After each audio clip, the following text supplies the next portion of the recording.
Hola, bienvenidos a Esquina Literaria. Soy Yolanda Miranda. Estamos estrenando este nuevo espacio para Esquina Literaria. Espero que sea de su agrado. Vamos a continuar aquí las lecturas y vamos a retomar la lectura de este libro de Bruno Bettelheim, Psicoanálisis de los cuentos de hadas. Y vamos a iniciar un nuevo tema que se llama Cuento de hadas frente a mito. Optimismo frente a pesimismo. Platón, que comprendió lo que forma parte de la mente del hombre, mejor que algunos de nuestros contemporáneos que quieren que sus hijos conozcan solamente personales, reales y hechos cotidianos, sabía lo que las experiencias intelectuales hacen por la verdadera humanidad. Aconsejó que los futuros ciudadanos de la República ideal comenzaran su educación literaria con el relato de mitos, antes que con simples hechos o enseñanzas, llamadas racionales. Incluso Aristóteles, maestro de la razón pura, dijo: el amigo de la sabiduría es también amigo de los mitos. Los pensadores modernos que han estudiado los mitos y los cuentos de hadas desde un punto de vista filosófico o psicológico llegan todos a la misma conclusión, sin tener en cuenta sus convicciones anteriores. Mircea Eliade describe estas historias como modelos de comportamiento humano que por este mismo hecho dan sentido y validez a la vida, haciendo paralelismos antropológicos. Este y otros autores afirman que los mitos y los cuentos de hadas derivaron de o dan expresión simbólica a ritos de iniciación u otros ritos de pasaje, tales como la muerte metafórica de un yo viejo e inadecuado, para renacer en un plano superior de existencia. Cree también que por esta razón dichos cuentos tratan de una necesidad sentida intensamente y son portadores de este profundo significado. Otros investigadores con una orientación profundamente psicológica hacen hincapié en las semejanzas entre los fantásticos sucesos de los mitos y cuentos de hadas y aquellos de los sueños y fantasías de los adultos, el cumplimiento de deseos, la victoria sobre todos los rivales, la destrucción de los enemigos, y concluyen que uno de los atractivos de esta literatura es su expresión de lo que normalmente evitamos que surja a la conciencia. Evidentemente existen grandes diferencias entre los cuentos de hadas y los sueños. Por ejemplo, en el sueño, la realización de los deseos está a menudo disfrazada, mientras que en los cuentos aquellos se expresan abiertamente. En cierto modo, los sueños son el resultado de pulsiones internas que no han encontrado alivio, de problemas que acosan a una persona y para los que ni esta ni los sueños hallan solución alguna. El cuento de hadas hace exactamente lo contrario. Proyecta el alivio de todas las pulsiones y ofrece no solo modos de solucionarlas, sino que promete además que se encontrará una solución feliz. Nosotros no podemos controlar lo que ocurre en nuestros sueños, aunque nuestra censura interna seleccione lo que podemos soñar. Dicho control se da a un nivel inconsciente. Por otra parte, el cuento de hadas es el resultado del contenido común consciente e inconsciente, una vez modificado por la mente consciente, no de una persona en particular, sino por el consenso de muchas, en cuanto a lo que según ellas son problemas humanos universales y a lo que aceptan como soluciones deseables. Si todos estos elementos no estuvieran presentes en un cuento de hadas, esto no iría contándose de generación en generación, solo si reunía las exigencias conscientes e inconscientes de mucha gente. Ningún sueño podría provocar un interés semejante, a menos que se tratara de un mito. Como la historia de los sueños del faraón interpretados por José en la Biblia, existe un acuerdo general al opinar que los mitos y cuentos de hadas no hablan en el lenguaje de los símbolos, representando el contenido inconsciente. Su atractivo se dirige a nuestra mente consciente e inconsciente a la vez, a sus tres aspectos, ello, yo y superyo, y también a nuestra necesidad de ideales del yo. Esto hace que el cuento sea muy efectivo, puesto que en su contenido toman cuerpo de forma simbólica los fenómenos psicológicos internos. Los psicoanalistas freudianos están interesados en mostrar qué tipo de material reprimido o inconsciente subyace en los mitos y cuentos de hadas y cómo estos se relacionan con los sueños y fantasías. Los psicoanalistas seguidores de Jung subrayan además que los personajes y acontecimientos de estas historias representan fenómenos psicológicos arquetípicos y sugieren simbólicamente la necesidad de alcanzar un estadio superior de identidad, una renovación interna que se consigue cuando las fuerzas inconscientes personales y raciales se hacen válidas para la persona. Entre los mitos y los cuentos de hadas no existen solo semejanzas existenciales, sino que hay también diferencias inherentes. Aunque en ambos encontremos los mismos personajes y situaciones ejemplares, y ocurran hechos similares, existe una diferencia básica en el modo de transmitir todas estas cosas. Dicho de manera más simple, el sentimiento principal que nos comunica un mito es: esto es absolutamente único. No podría haberle ocurrido a ninguna otra persona ni de ningún otro modo. Tales eventos son grandiosos, inspiran temor y no podrían haberle sucedido a ningún vulgar mortal como tú o yo. La razón de que sea así no es porque lo que sucede sea milagroso, sino porque se describe como tal. Por el contrario, aunque las cosas que ocurren en los cuentos de hadas sean a menudo improbables e insólitas, se presentan siempre como normales, como algo que podría sucederte a ti, a mí o al vecino de enfrente, cuando va de paseo por el bosque. Incluso los encuentros más extraordinarios se narran de modo casual y cotidiano. Otra diferencia más importante todavía entre estos dos tipos de historia es el final, que en los mitos suele ser trágico, mientras que en los cuentos de hadas siempre es feliz. Por esta razón, algunas de las historias más conocidas que se encuentran en las colecciones de cuentos de hadas no pertenecen realmente a esta categoría. Por ejemplo, La niña de los fósforos y el soldadito de plomo de Hans Andersen son bonitos pero sumamente tristes. No transmiten al final ese sentimiento de consuelo característico de los cuentos de hadas. Sin embargo, La reina de las nieves, también de Andersen, podría calificarse de verdadero cuento de hadas. El mito es pesimista, mientras que el cuento de hadas es optimista a pesar de lo terriblemente graves que puedan ser algunos de los sucesos de la historia. Esta diferencia tan decisiva sitúa al cuento de hadas al margen de otras historias en las que también ocurren hechos fantásticos, tanto si el resultado feliz se debe a la virtud del héroe como al azar o a la interferencia de personajes sobrenaturales. Normalmente los mitos implican demandas del superyo, en conflicto con la acción motivada por el ello y con los deseos autoprotectores del yo. Un simple mortal es demasiado débil para hacer frente a los desafíos de los dioses. París, que cumple el mandato de Zeus tal como se lo transmite Hermes, y obedece a la petición de las tres diosas para que elija cuál de ellas obtendrá la manzana, es destruido precisamente por haber realizado estas órdenes, puesto que los otros mortales desconocen conscientemente esta fatal elección. Por más que lo intentemos, nunca podremos vivir totalmente conformes a lo que el superyo en los mitos representados por los dioses parecen exigirnos. Cuanto más intentemos complacerlo, tanto más implacables serán sus demandas. Aunque el héroe ignore que cedió a los impulsos de su ello, sufrirá horriblemente por eso. Cuando un mortal disgusta a un dios sin haber hecho nada malo, es destruido por estas representaciones supremas del superyo. El pesimismo de los mitos está magníficamente ejemplificado en este paradigmático mito del psicoanálisis, la tragedia de Edipo. El mito de Edipo, sobre todo cuando está perfectamente representado en la escena, provoca fuertes reacciones intelectuales y emocionales en el adulto, ya que puede proporcionar una experiencia catártica característica, según Aristóteles, de toda tragedia. Después de ver Edipo, el espectador puede preguntarse: ¿por qué está tan profundamente conmovido? Y respondiendo a lo que le parece que es una reacción emocional, reflexionando sobre los sucesos míticos y lo que estos significan para ella, una persona puede llegar a clarificar sus ideas y sentimientos. Con ello pueden aliviarse ciertas tensiones internas, consecuencia de sucesos acaecidos tiempo atrás. El material antes inconsciente puede entrar entonces en la propia conciencia y ser accesible a la elaboración consciente. Esto puede ocurrir si el observador está profunda y emocionalmente conmovido por el mito y al mismo tiempo intensamente motivado desde el punto de vista intelectual para comprenderlo.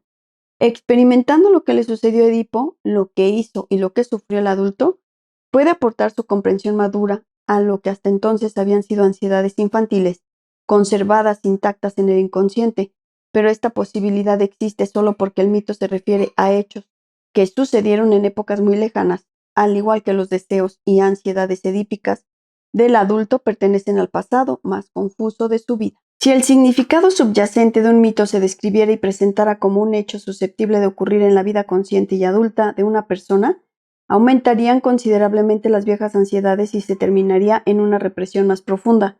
Un mito no es un cuento admonitorio como la fábula, que al provocarnos ansiedad nos previene para que no actuemos del modo que según aquella sería perjudicial para nosotros. El mito de Edipo no puede experimentarse nunca como un aviso de que no caigamos en la constelación edípica. Si uno nace y crece como hijo de dos progenitores, los conflictos edípicos son inevitables. El complejo edípico es un problema básico en la infancia, a menos que el niño permanezca fijado en un estadio de desarrollo más temprano, como el estadio oral. El pequeño se encuentra completamente atrapado en los conflictos edípicos como realidad inevitable de su vida.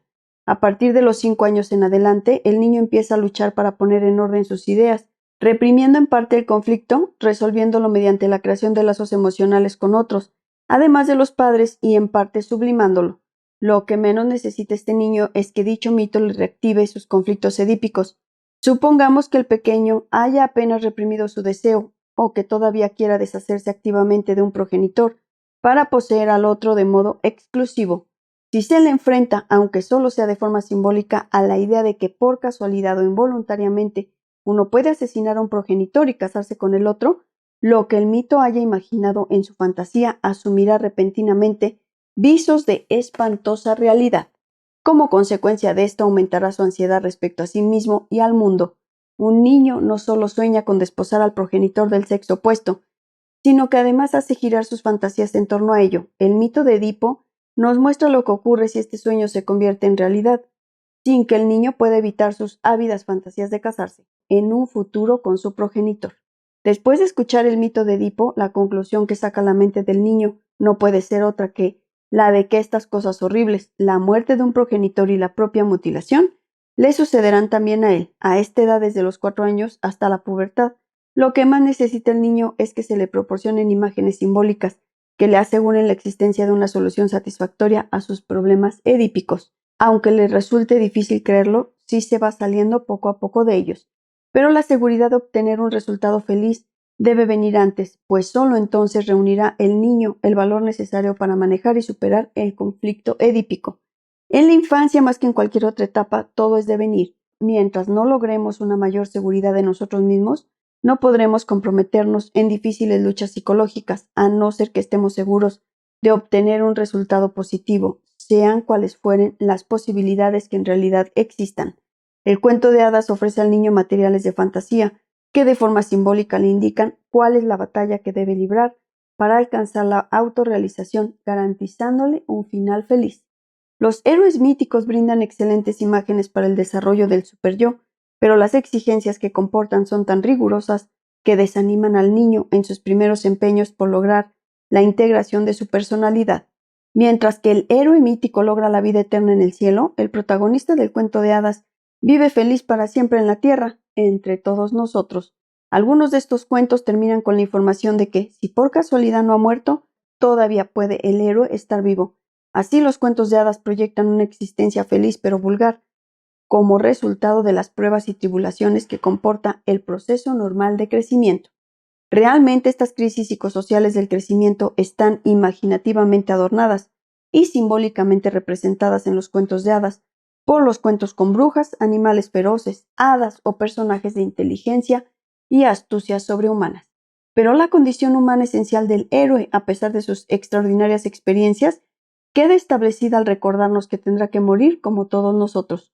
Por muy insólitos que sean los sucesos que el héroe del cuento experimenta, no le convertirán en ningún ser sobrenatural, como ocurre con el héroe mítico. Esta condición humana real indica al niño que, sea cual fuera el contenido de la historia, no se trata más que de elaboraciones fantásticas y exageraciones de sus esperanzas y de sus temores y de las tareas con las que tiene que enfrentarse. Aunque se ofrezcan imágenes simbólicas fantásticas para la solución de los problemas, los conflictos que presenta el cuento son corrientes. Un niño puede sufrir los celos y la discriminación de sus hermanos, al igual que Cenicienta, o puede ser considerado incompetente por su padre, como sucede en muchos cuentos de hadas. Por ejemplo, en la historia de los hermanos Grimm, el espíritu de la botella. Por otra parte, el héroe del cuento vence estos problemas aquí en la tierra y no mediante una recompensa recibida en el cielo. La sabiduría psicológica de las distintas épocas explica el hecho de que cada mito sea la historia de un determinado héroe. Teseo, Hércules, Beowulfo y Brunilda. No solo estos personajes míticos tienen nombres, sino también sus padres y los principales protagonistas del mito. No sería lo mismo llamar al mito de Teseo, el hombre que mató al Minotauro, o al de Níobe, la madre que tenía 7 hijos y 7 hijas. Por el contrario, el cuento de hadas deja bien sentado que habla de todo el mundo, de gente como nosotros. Son títulos característicos: La Bella y la Bestia, el cuento de uno que salió a aprender el miedo, Incluso las historias inventadas recientemente siguen este patrón. Por ejemplo, El Pequeño Príncipe, El Patito Feo, El Soldadito de Plomo. Se hace referencia a los protagonistas del cuento denominándolos una chica, o por ejemplo el hermano más pequeño. Si se cita algún nombre, no se trata de nombres propios, sino de nombres generales o descriptivos. Se nos dice que la llamaban Cenicienta porque siempre estaba sucia de ceniza y polvo, o la Caperuza Roja. Le sentaba también que la llamaban siempre Caperucita Roja, en el caso de que se dé un nombre al héroe como en las historias de Jack o en Hansel y Gretel. El uso de nombres corrientes hace que estos se conviertan en términos genéricos aplicables a cualquier niño o niña. Esto se subraya todavía más por el hecho de que en las historias de hadas ningún otro personaje tiene nombre. Los padres de los protagonistas del cuento permanecen anónimos. Se aluden a ellos mediante las palabras padre, madre, madrastra, aun cuando se les describa como un pobre pescador o un pobre leñador. Un rey y una reina no son más que hábiles disfraces de padre y madre. Lo mismo que príncipe y princesa son sustitutos de chico y chica. Hadas y brujas, gigantes y madrinas carecen igualmente de nombre, facilitando así las proyecciones e identificaciones. Los héroes míticos evidentemente son de dimensiones sobrenaturales, aspecto este que ayuda a que estas historias sean más aceptables para los niños, pues de otro modo el niño se vería abrumado por la existencia implícita de emular al héroe en su propia vida. Los mitos son útiles para formar no la personalidad total, sino solo el superyo. El niño sabe que no puede vivir con la misma virtud que el héroe, ni realizar sus mismas hazañas. Todo lo que puede hacer es emular al héroe en menor grado. De este modo el niño no se siente derrotado por la discrepancia entre su ideal y su propia insignificancia. Sin embargo, los héroes reales de nuestra historia, siendo con todo personas como todas las demás, impresionan al niño cuando compara con ellos su propia pequeñez. El intentar ser guiado e inspirado por un ideal que ningún humano puede alcanzar plenamente no es en última instancia frustrante, pero esforzarse por imitar las proezas de grandes personalidades reales parece ser desalentador para el niño y crea sentimientos de inferioridad. Primero porque uno sabe que no puede hacerlo y segundo porque uno teme que otros lo consigan. Los mitos proyectan una personalidad ideal que actúa de acuerdo con las demandas del superyo, mientras que los cuentos de hadas representan una integración del yo, que permite una satisfacción adecuada de los deseos del ello. Esta diferencia explica el contraste entre el pesimismo característico de los mitos y el optimismo esencial de los cuentos de hadas. Espero que les haya gustado la lectura del día de hoy de este libro, Psicoanálisis de los cuentos de hadas de Bruno Bettelheim. Los invito a que me dejen sus comentarios, se suscriban al canal y me sigan en todas mis redes sociales. Muchas gracias por escucharme.